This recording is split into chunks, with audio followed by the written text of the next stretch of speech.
Hello. How are you? I know it's a little late for my typical time, but it's been a little bit of a crazy morning. Classes in the morning and I'm running around, so we're just getting to this now. I wanted to discuss with you, as we've been doing every week, we've been taking one day to discuss ethics of our fathers in the chapter we're learning that week. And I wanted to continue with that, and today I might have to split it into two, but it's a very fascinating Mishnah, and I really wanted you guys to think about this. So the first Mishnah says like this: Ethics of Our Fathers, chapter 4, Mishnah 16 says, every love that is dependent on something, when the thing is null, when it's not there anymore, then the love is gone. If you love someone because of something, the moment it's not there, the love is gone. And one that is not dependent on something endures forever, never finishes. And he gives an example. What's an example of a love that is dependent on something? That's the love of Amnon and Tamar. And what's the love that's not dependent on anything? That's the love of King David and Jonathan. And then there's a second Mishnah. I'm not going to do this one today. I'm just going to read it, but we'll do this tomorrow. Every argument that's for the sake of heaven endures forever. And every argument that is not for the sake of heaven will never endure. What's an example of a argument for the sake of heaven? That's the argument of Hillel and Shammai, two of the greatest sages. And what's the argument that's not for the sake of heaven? That's the argument of Korach and his bunch. So I'm going to leave the argument part for tomorrow, but I wanted to talk about this love idea. So basically, Ethics of Fathers is telling you like this: if you love someone dependent on something, then the moment that thing is gone, boom, poof, there's no more love. But if you love someone unconditionally, not dependent on anything, then it will endure anything. You know the story of this woman who comes to the rabbi and says, Rabbi, Yankel and Shloime, they both want to marry me. Who's going to be the lucky one? And the rabbi looks at him and says, Yankel will marry you, but Shlomo will be the lucky one. So I wanted to talk about this love. And I was thinking about this a lot also because we've all spent the last 8 weeks minimum cooped up in our homes with our spouses and our children. Some people say, imagine if someone was on the verge of divorce and then they got cooped up with their spouse for 8 weeks. Did that cause the crisis that they went crazy, or did maybe bring them together and they found commonalities and they learned to love each other? So I was thinking, how is our love relationship? Is it greater? Are we stronger or less? So I want to first give you a history. The Torah tells us that what's an example? Pirkei Avot, Ethics of Fathers, gives us an example. What's an example of a love that's dependent on something? The love of Amnon and Tamar. A love that's unconditional is the love of David and Jonathan. So let me tell you a little bit about Amnon and Tamar. Tamar and Amnon were both children of King David from different wives. The Talmud tells us that Tamar was one of the most beautiful, exquisite women. But besides something, the only thing that was greater than her beauty was her nobility and her elegance and her morality.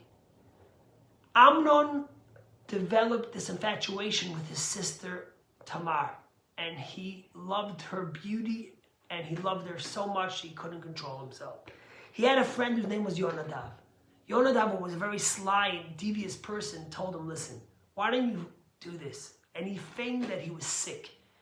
And his father David was worried about his son being sick. And he sent his daughter Tamar to go take care of him. She came, she fried him latkes, and she made him dumplings. And when she came to serve it to him, and they were only two in the room together, he tried to seduce her. Tamar pushed away and said, no, we can't do this. And he couldn't control himself. He lost his rage.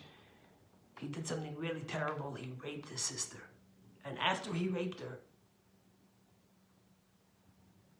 he threw her out of the house. And the prophets tell us that he hated her even more than he had loved her before. And when I say he couldn't control himself, of course he could have controlled himself, but he didn't control himself. He did something terrible, which he was fully responsible for.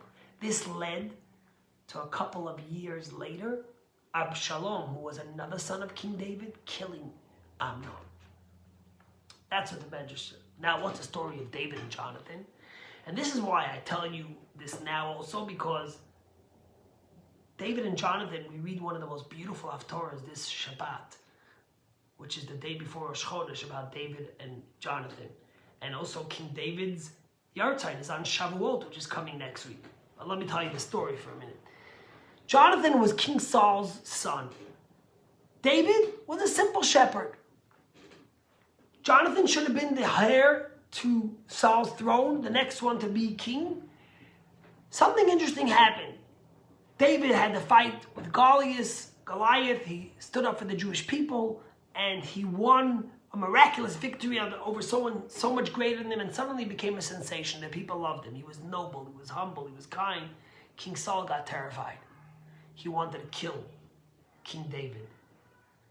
And what happened was that Jonathan and David got this tremendous bond, and they became friends. They became friends in such a case that Jonathan was torn, because from one side, he had to respect his father. From the other side, he loved David. Yet David was the threat to him becoming the next person on the throne. So what happened? Jonathan loved David so much that he devised a plan with David, which we're going to read in the Haftorah on Shabbat, how to protect David and to save him from his father's wrath and killing without insulting his father. And that's what happened. It's one of the most beautiful Haftarot. It's called Machar Chodesh, and he saves him. And in fact, when Saul and Jonathan die in the battlefield with the Pelishtim, David eulogizes Jonathan in the most profound and deepest way, and pleads and speaks about how much he misses him and how much he loved him. Anyways, on to a moment. So what's the Pirkei Avot telling us? Listen, there's some loves that are conditional, like Amnon and Tamar. He didn't love Tamar. He loved the way she looked. He loved what she could do for him. You know, there's a famous story that Rabbi Yisrael Salanda, one of the greatest rabbi in the past century, once saw this guy devouring a piece of chicken and eating it, and like in Yiddish we would say basmakavi. He was like, couldn't get enough. So Rabbi Yisrael Salanda turned to the guy and says, well, what's all the excitement about? He says, I love chicken. So Rabbi Yisrael Salanda says, you don't love chicken. If you love chicken, you wouldn't slaughter it and devour it like this. You would let it live. You love the way it tastes. You love what it does to your esophagus. You love what it does for your palate. You know, people say, I love fish. You don't love fish. If you love fish, you would let it sit in an aquarium, beautifully surrounded, and feed it. You love the way it feeds you and what it does for you. And the same thing with Amnon and Tamar. Amnon loved Tamar. He didn't love her. He lusted her. He only loved what she could bring to him. On the other hand, King David truly loved Jonathan. Jonathan truly loved King David, although logically it made no sense.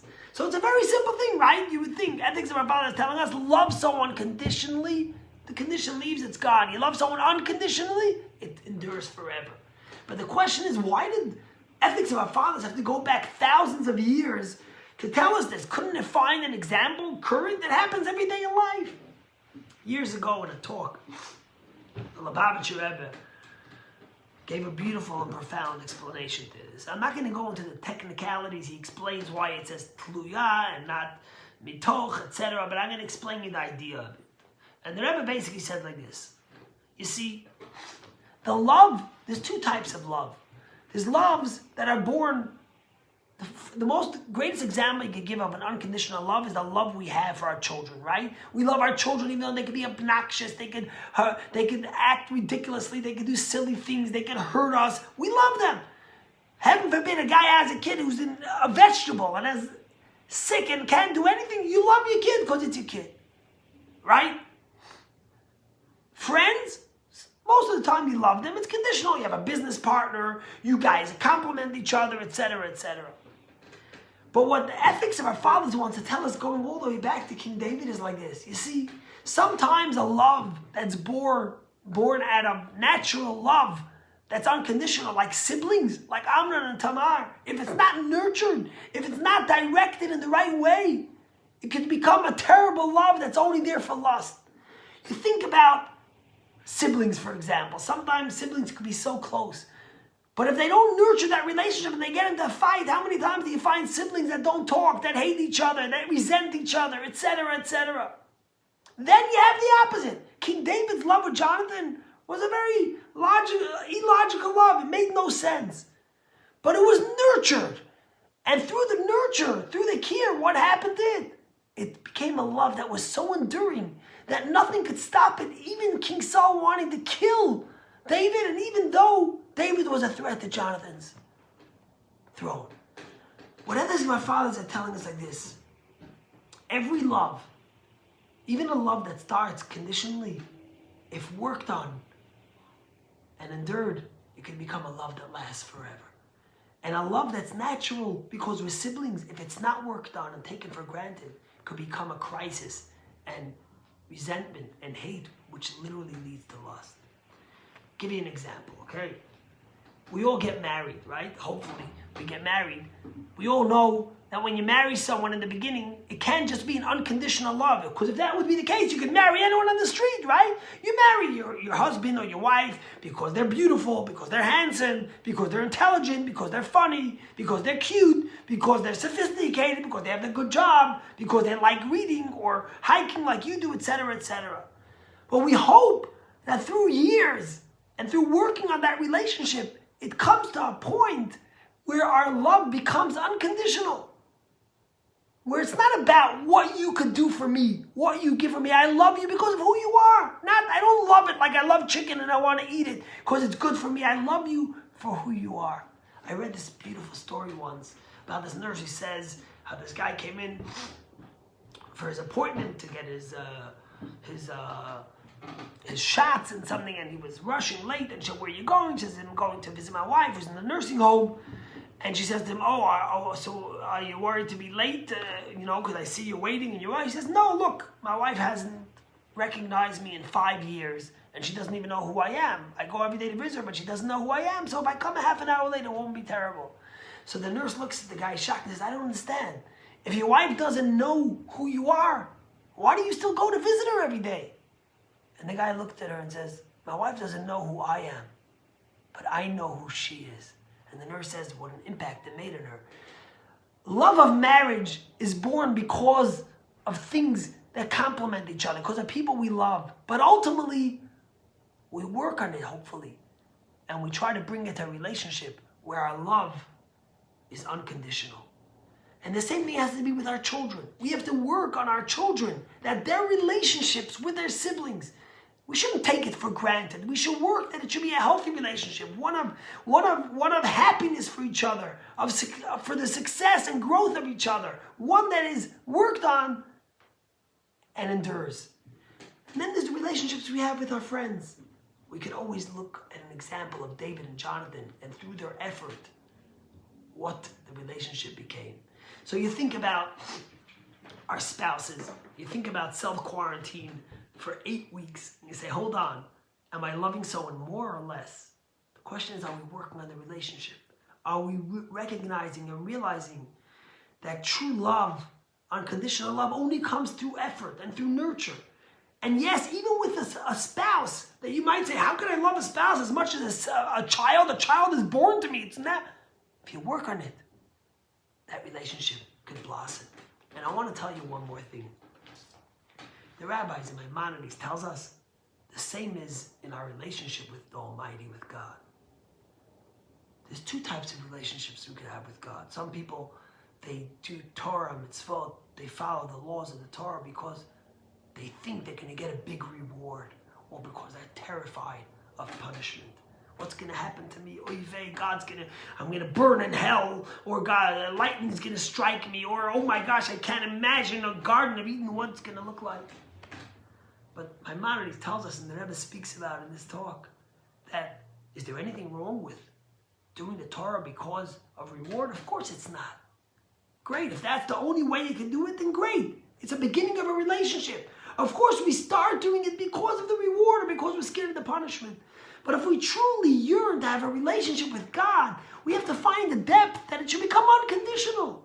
We don't do Torah mitzvot because we're going to get some big reward, or we're scared of lightning striking us. We do Torah mitzvot because we love God. The Alter Rebbe, the founder of the Hasidic of Chabad movement, once said the most powerful thing. He says, God, I don't want your Garden of Eden.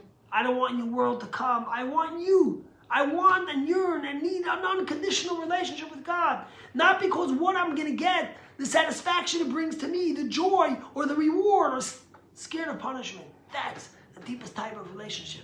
And just as we have it with our spouses and with our children and with our friends, that we can reach that type and that pinnacle of relationship, the same is true with God.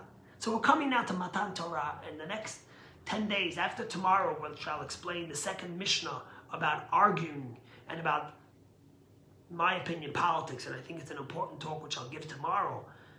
I hope to focus every day on Shavuot and the leading to the giving of the Torah, which is the greatest moment in Jewish history and the greatest gift that God ever gave mankind.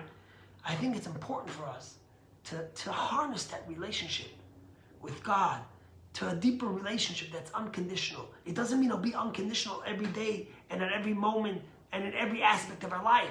But even if we can reach it in a little aspect, in a small time, that power where we love God because we love Him for no benefit, the joy, the love will be enduring. It'll be there forever. And I hope that in our lives with our spouses and our siblings and our children, especially in the last 8 weeks being together, we've worked on it to let it be more unconditional. It's not about what my wife could cook a good dinner or because I love her joy and her happiness or her beauty. It's because she's my wife, etc., etc. Anyways, have a great day. Let Hashem bless us that all our loves should be strong and unconditional and enduring with our spouses, with God, and with all of our brothers and sisters. God bless you, and I'll see you tomorrow.